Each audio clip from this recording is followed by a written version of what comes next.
Alright guys, so welcome back to the channel.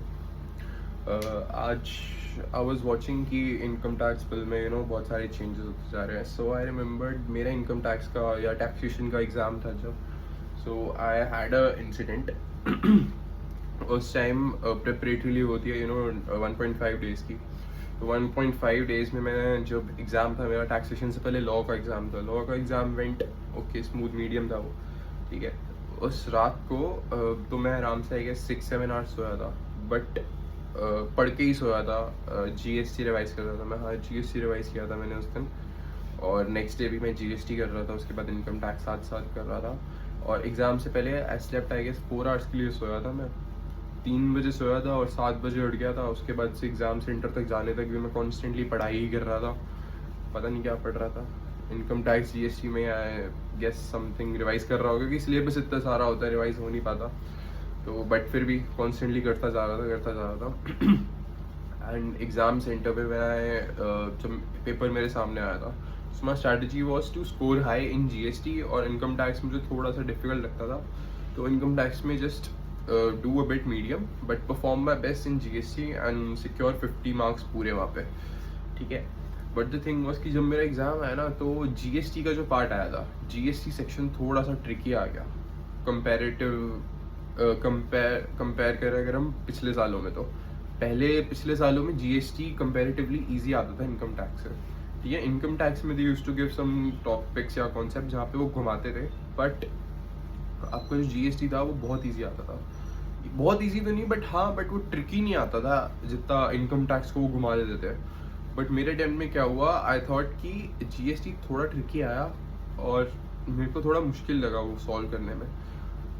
तो मेरी strategy थी कि मैं जीएसटी का पार्ट सबसे पहले अटेम्प्ट करूं. जीएसटी का पहले रिटर्न वाला पार्ट अटेम्प्ट करूं, फिर उसके बाद जीएसटी के आपके एमसीक्यूज, उसके बाद इनकम टैक्स के एमसीक्यूज और उसके बाद इनकम टैक्स का रिटर्न वाला पार्ट.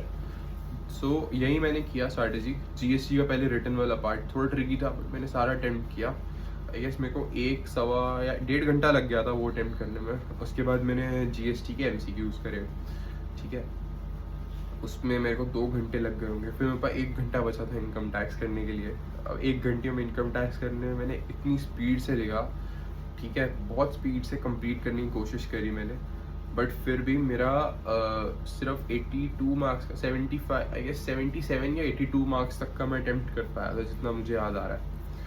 ठीक है, और एग्ज़ाम सेंटर में बता नहीं सकता मैं उस टाइम क्या हुआ. जैसे ही एग्ज़ाम खत्म हुआ ना, जैसे ही बच्चे बाहर निकले, I have literally seen students crying outside the centre. बच्चे रो रहे थे, इतना बुरा पेपर गया उनका. और बाकी सब का पेपर ऐसे ही गया था उस टाइम. क्योंकि होता क्या है ना, जब पेपर डिफ़िकल्ट आता है ना, तो सिर्फ वो आपके लिए डिफ़िकल्ट नहीं आता, सबके लिए डिफ़िकल्ट आता है. और वही उल्टी चीज़ भी हो जाती है, अगर आपके लिए ईजी आया तो सबके लिए ईजी आया. ठीक है, तो उसमें स्ट्रिक्ट चेकिंग हो जाती है. बट था क्या उस टाइम, मैं खुद शाम को जब आया था, आई वॉज लिटरली क्राइंग. मेरे खुद का रोना निकल गया था कि paper I am going to fail, मैं पास ही नहीं हो पाऊंगा इस एग्ज़ाम में. ठीक है, बट उस रात को what happened was, there was Vansh Goyal करके एक चैनल है, वंश के विचार, इफ यू हैव वॉच्ड, है ना. तो मैंने उनकी वीडियो देखी एंड उन्होंने जो मेरे अंदर मोटिवेशन भर दिया, यू कैन से कि जस्ट नेक्स्ट पेपर के लिए, क्योंकि मेरा कॉस्ट था, दोनों ग्रुप्स थे, तो नेक्स्ट भी मेरा एग्ज़ाम था. तो कॉस्टिंग के लिए मुझे स्टार्ट करनी थी पढ़ाई. तो उस बंदे ने मेरे को इतनी मोटिवेशन दे दी.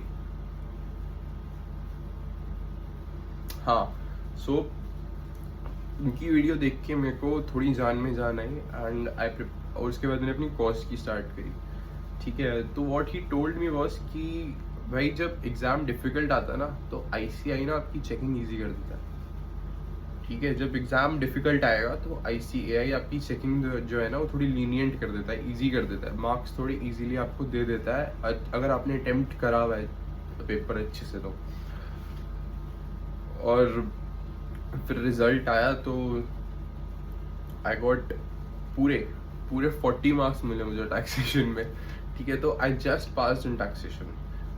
ठीक है, that is what I wanted to tell you today, कि अगर आपका पेपर ख़राब जाता है या फिर डिफ़िकल्ट लगता है आपको, तो don't take it hard on your self. क्योंकि अगर पेपर डिफ़िकल्ट आया तो भाई वो सबके लिए डिफ़िकल्ट आया.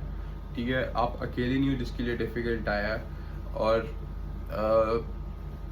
अब जो चीज़ हो गई उसके बारे में कम सोचना होता है एंड नेक्स्ट पेपर पे कंसंट्रेट करोगे और उसमें ज़्यादा हाई स्कोर करने का सोचो। और उसमें जो नेक्स्ट पेपर था वो कॉस्ट था, कॉस्ट में आई स्कोर्ड 58 मार्क्स, ठीक है। कॉस्ट पे मैंने फोकस किया, कॉस्ट मेरी स्ट्रॉन्ग थी, ठीक है। कॉस्ट और एफएम मेरी शुरू से स्ट्रॉन्ग थी, तो उसमें मैंने ज़्यादा स्कोर कर लिया।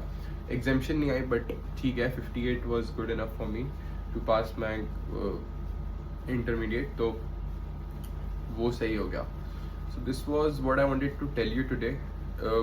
It was just a small story, ठीक है। मैं यही बताना चाहता था कि don't go very hard on your self. अगर आपका ना कोई पेपर ख़त्म नहीं हो, अगर आपको कोई पेपर सही नहीं जाता या फिर बहुत हार्ड लगता है कोई सब्जेक्ट, ठीक है, जस्ट रिमेंबर कि वो सबके लिए हार्ड आया and you are not alone in that. Keep doing the hard work, keep doing the hard work, especially when you don't feel like it. That is the quote I go by. And thank you. That's it for this video.